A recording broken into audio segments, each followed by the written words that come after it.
You picture the cloud as this pristine, invisible void, right? Like you upload a file. Where you ask an AI a question. Yeah, exactly. You ask a question, Yep. and there's this deeply ingrained illusion that your request is just, floating up into the ether, and the answer magically beams back down. But Karen Hao paints a completely different picture. He's a tech journalist, right? Right. She spent years inside Silicon Valley's most secretive companies.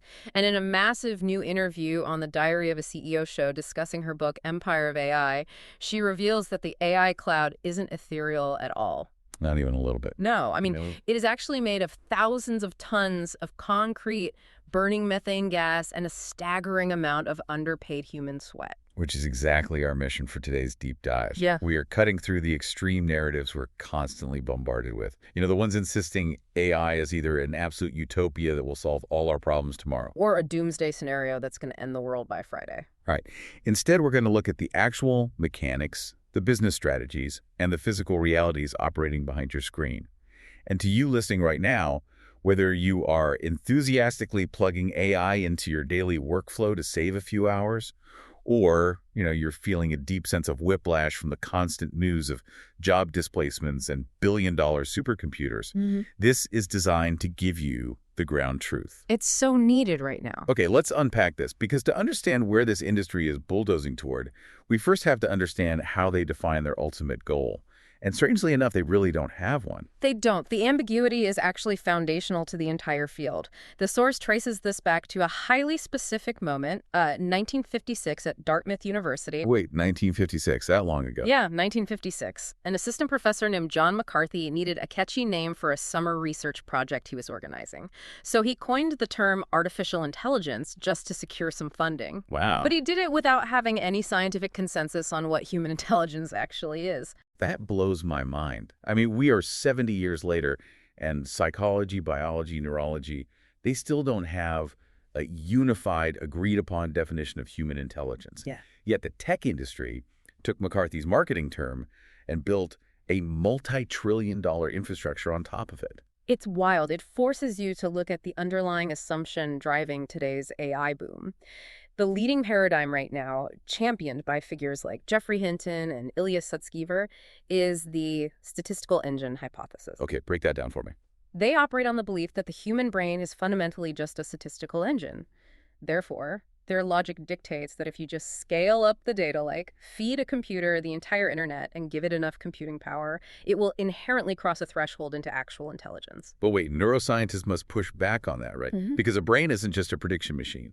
It has a body. It processes hormones. It experiences physical space. To say intelligence is just playing the world's most complex game of autocomplete seems incredibly reductive. Oh, many neuroscientists find it wildly reductive. They argue that predicting the next word in a sentence is a parlor trick, not reasoning. What's fascinating here is how the tech industry doesn't let that biological debate slow them down at all. They just power right through Yeah, it. exactly. They've fully committed to the statistical engine hypothesis because it's the one model they know how to build and scale. And because that baseline definition of intelligence remains so blurry, it allows industry leaders to use the ultimate buzzword AGI, or artificial general intelligence, as a complete shapeshifter. I love Hao's breakdown of this. She points out how OpenAI's CEO, Sam Altman, literally alters the definition of AGI depending on who is sitting across the table from him. Yeah, it changes entirely based on the audience. Right. When he's testifying before Congress, AGI is this grand, historic project that will cure cancer and solve the climate crisis. When he's launching a product for consumers, AGI is just your friendly, ultimate digital assistant. But when he was in closed-door meetings with Microsoft to secure their massive investment, AGI was suddenly defined as a system that will reliably generate $100 billion in revenue. The ambiguity isn't a bug. It is a highly strategic feature. It allows these leaders to mobilize whatever audience they are speaking to at that exact moment. It's the ultimate version of moving the goalposts after you've already kicked the ball. If no one can definitively say what intelligence is, these companies can declare a historic victory to pump their stock, demand more venture capital, or wave off government regulations by claiming the tech is too nascent whenever it suits their immediate needs. And that strategic ambiguity is the bedrock of what Hao calls the empire playbook, because when you control the definition of the future, you control the narrative. She argues these modern tech conglomerates operate with the exact same structural mechanics as historical expansionist empires. The empire playbook. She breaks it down into 3 specific pillars. Right, she does. First, you have the modern land grabs. Taking territory. Historically, empires conquer physical territory.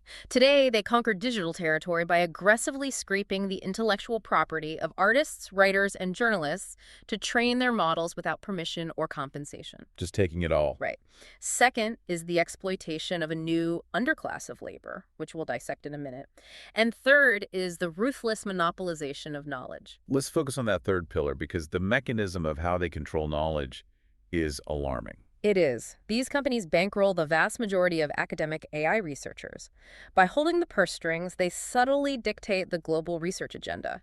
They decide what gets studied and what gets ignored. And what happens if someone pushes back? Well, they engage in much harder, punitive tactics to silence critics who step out of line. Hao highlights the firing of Dr. Timnit Gebru, who is the co-lead of Google's ethical AI team. Google ousted her simply for co-authoring a peer-reviewed research paper that challenged the fundamental scale is all you need doctrine of large language models. Oh, wow. So she was pointing out flaws from inside the house. Exactly. Her research pointed out the environmental and bias flaws in the exact models Google was trying to rush to market. And Hal didn't just observe this dynamic, she lived it. After she wrote a deeply researched profile on OpenAI in 2020 that leadership felt was insufficiently flattering, the company completely froze her out. Yeah, they blacklisted her. When she was writing her book, she submitted 40 pages of detailed requests for comment, and they just refused to participate. They walled off the flow of information. It is a textbook imperial strategy, control the narrative, excommunicate the dissidents. But perhaps the most powerful tool in the Empire playbook is their myth-making. To justify the massive extraction of data and resources, they present a strict, high-stakes dichotomy to lawmakers and the public. It's always an us versus them thing. Always. The argument is, if we don't build this unchecked, an evil empire will beat us to it. Usually framing China as that existential threat, which, it's a brilliant, if cynical, way to justify a completely anti-democratic approach to development. They're essentially telling governments, you have to suspend the rules and let us do whatever we want, or the bad guys win. Hao uses a brilliant analogy from science fiction to explain the psychology behind this myth-making. She compares the current AI leadership to the protagonist of Dune, Paul Atreides. Yes, I love this part. In Dune, Paul arrives on a planet and discovers a pre-existing religious myth about a savior. And he knowingly steps into that myth and weaponizes it to rally the population and seize control. He uses their own beliefs against them. Exactly. And Hal suggests that AI executives might start out exactly like that. They draft these grandiose savior myths purely for good PR, to recruit talent, and to justify insane valuations to venture capitalists.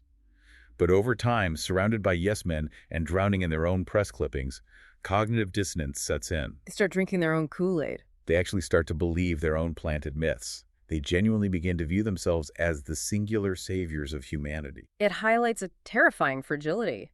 If these companies are operating as empires driven by messianic complexes, we have to look at who is actually sitting on the throne. The consolidation of this imperial power leads directly to boardroom battles that dictate the future of human technology. The Silicon Valley Game of Thrones. Let's look at the origin story of Elon Musk and Sam Altman back in 2015. Musk was going on every show, hitting every stage, claiming AI was the greatest existential threat to humanity. He famously compared it to summoning the demon. Very subtle. Right. And Altman, who wanted to build an AI lab but needed capital and a high-profile name, wrote a blog post perfectly mirroring Musk's exact language. He suddenly elevated AI as his own central, world-ending fear, tailoring his entire public persona just to get Musk on board. The recruitment tactic worked flawlessly. Musk donated the seed money and co-founded OpenAI. But the alliance didn't last. Altman eventually recognized he needed more control, so he personally went to Greg Brockman, another key figure, and argued that Musk was simply too erratic, too distracted by his other companies, and too unpredictable to hold the keys to such powerful technology. So Musk got pushed out. Musk was essentially muscled out of his own empire. Which is dripping with irony when you look at what happened to Altman just a few years later. Let's talk about the brief, chaotic firing of Sam Altman from OpenAI. We tend to view these events as random corporate drama, but the underlying mechanisms are deeply revealing. Very much so. Ilya Sutskever and Mira Murati went to the independent board members with very specific, documented concerns. They felt Altman's instability and his deliberate habit of pitting internal teams against each other was actively dangerous for a company building potentially world-altering technology. And the final straw was a profound breach of trust over money. One of the board members, Adam D'Angelo, was at a cocktail party in San Francisco. Through casual rumors at this party, he discovered that the OpenAI startup fund, which the board assumed was a standard corporate asset belonging to the company, was actually legally structured as Altman's personal fund. Yeah, that was a huge deal. That is the ultimate aha moment for me. We're told these leaders are managing the most sophisticated, potentially dangerous technology in human history. Yet they are managing it with the maturity of a college fraternity, keeping financial secrets from each other, finding out about massive conflicts of interest over drinks at a party. It's absurd. They fired him without telling anyone, not even Microsoft, their multi-billion-dollar investor, which of course led to Microsoft throwing its massive weight around to force Altman's return days later. And that reveals the fatal flaw in the imperial model. Whenever these brilliant, highly driven founders clash over the direction of the technology, they never compromise. They splinter. Exactly, they splinter. Dario Amodei clashed with Altman over safety, so he left to build a competing empire called Anthropic. Elon Musk left to build xAI. Ilya Sutskever left to build safe superintelligence. They splinter off to build competing models because they each believe only they possess the unique vision to shape the future of AI. So what does this all mean for the rest of us? Because the fallout from these billionaire boardroom splinter factions isn't safely contained within a few zip codes in Silicon Valley. It physically alters local communities and the global labor market. We have to look at the human toll required to fuel this arms race. This brings us back to the reality of the models themselves. To make an AI seem intelligent, to make it stop hallucinating or saying offensive things, requires an unfathomable amount of data annotation. This is raw manual labor. Like clicking and dragging boxes. Yeah, human beings sit in front of screens, labeling images, grading text, and teaching the AI how to respond. I think a great way to understand data annotation is to imagine trying to raise a hyperactive toddler who has memorized the entire internet but has zero moral compass. That's a terrifying image. It is. The AI has all this raw predictive power, but the human annotators are the exhausted parents, sitting there for hours on end, forcefully steering its behavior, saying, no, don't say that, say this instead. And the reality of this work is grim. Caro references a New York Magazine piece detailing the life of a mother trapped in this gig work ecosystem. Right. The industry uses opaque third-party platforms that intentionally pit workers against each other to drive down wages to pennies per task. Pennies. The psychological toll is devastating. This mother described sitting at her computer, vibrating with anxiety, waiting for a batch of tasks to load. When a project finally opened up, it was right as her child came home from school. Because she was terrified of losing the work, she was tasking furiously just to put food on the table, and she ended up screaming at her kid for interrupting her. She explicitly stated she felt the industry had mechanized her life and turned her into a monster. And we are just talking about teenagers looking for pocket money. The demographic of this workforce is shifting rapidly. It is highly educated people, PhD graduates, laid-off white-collar workers, even award-winning Hollywood directors who are clicking on microtasks just to survive the current economic climate. It's incredibly dark. People who have been laid off are literally annotating data to train the very AI models that replace them. It's dystopian. But to understand the full scope of the industry, we do have to look at the other side of that economic coin, the corporate efficiency perspective. The source explores the viewpoint of Klarna's CEO, Sebastian Siemiatkowski. The statistics he presents are undeniably staggering. Let's hear them. Well, Klarna's revenue doubled, while their total workforce shrank from 7,400 to under 3,000 people. He claims they are now utilizing AI to handle 70% of their customer service conversations, and that internally, the traditional act of writing code is essentially resolved by AI. Hold on, I have to push back heavily on how that is framed by executives. Siemiatkowski argues that this massive reduction in staff allows the remaining humans to focus on highly unique handcrafted work.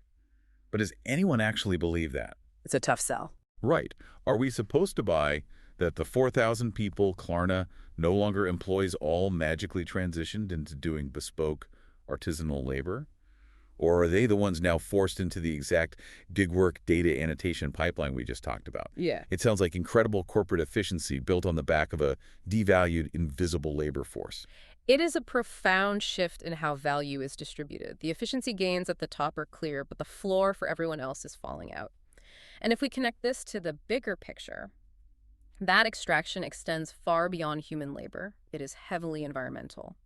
If we return to our opening reality check about the invisible cloud, these data centers require massive amounts of water, gas, and electricity to operate. The physical footprint is staggering. In Memphis, Tennessee, an AI training facility was rushed into construction using 35 methane gas turbines. Yes, and this massive industrial plant was placed squarely in a working-class community that already suffers from severe environmental and health vulnerabilities. The residents didn't get a say. They discovered the facility was operating when they literally began smelling gas inside their living rooms and suffering from worsened air quality. And that is just one site. Consider the planned OpenAI facility in Abilene, Texas.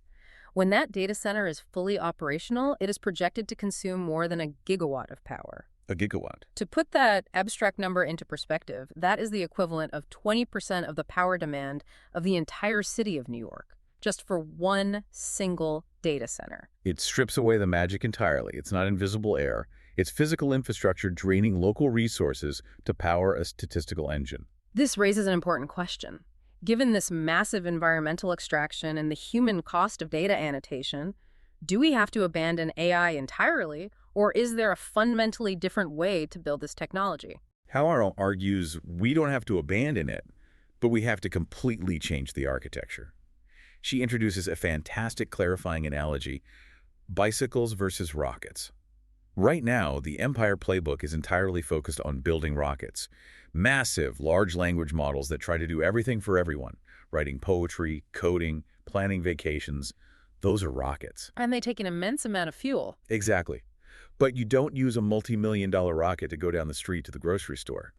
Using resource-heavy, gigawatt-draining models for mundane tasks is an absurd waste of energy. What society actually needs, Hauer argues, are more bicycles of AI. The perfect architectural counterexample is DeepMind's AlphaFold. Explain how AlphaFold actually works, because it's so different from the ChatGPTs of the world. Well, an LLM tries to predict the next word by scraping the entire internet, Reddit, Wikipedia, and news articles. It requires massive scale. AlphaFold doesn't do that. It is a purpose-built model that uses small, highly curated data sets of amino acid sequences to solve a very specific biological geometry problem, predicting how proteins fold. So it's hyper-focused. Right. It doesn't need to read the internet to do its job. It just needs high-quality, verified scientific data. And the results are undeniable. It aids drug discovery and accelerates our understanding of human disease without requiring massive, city-draining energy grids. It is so undeniably effective and beneficial that its creators just won a Nobel Prize in chemistry. It provides an enormous benefit to humanity with a fraction of the cost. It proves that bigger isn't inherently better. And the encouraging news from Hao's research is that people are starting to wake up to this reality. There is actionable pushback happening globally. A recent poll showed that 80% of Americans actively want regulation on the AI industry. They're tired of the Wild West. Exactly. Artists and authors are filing massive lawsuits to withhold their intellectual property from being scraped by the rockets. And local grassroots protests have successfully stalled or blocked data center projects in their towns. People are reasserting their democratic agency against the empire. Here's where it gets really interesting. There is a final provocative thought buried near the end of the original interview that completely flips the script on what the future might look like. The host of The Diary of a CEO pointed out a fascinating psychological trend. Gen Z is increasingly moving away from the public performative internet. They're tired of it. Yeah, they are abandoning major social platforms and retreating to dark, social, private group chats with actual friends. And more importantly, they're craving IRL, in real-life events, run clubs, pottery classes, physical meetups. It is a profound rejection of the exhausted, hyper-optimized digital world. They are craving friction and physical reality. Yes. Now combine that psychological shift with the ultimate promise of the AI industry. Let's say the tech empires succeed. Let's say AI truly automates all of our digital labor. The machines do all the coding, they generate all the spreadsheets, they write all the emails. If the digital world becomes completely automated and devoid of human touch, will it inadvertently force humanity to rediscover genuine analog connection? That's a wild thought. For generations, we have defined our societal worth entirely by our productivity and our digital output. But in a future where machines do all the doing, are we actually prepared for a society where our primary value is simply being. That is the ultimate paradigm shift. If the cloud takes over the busy work, we are forced to look at each other again. Keep questioning the narratives you are sold, and always remember to look behind the curtain. Because the next time a CEO tells you your data is floating safely up in the ethereal cloud, remember, there is no cloud. It's just a concrete building, a spinning gas turbine, and a whole lot of human sweat.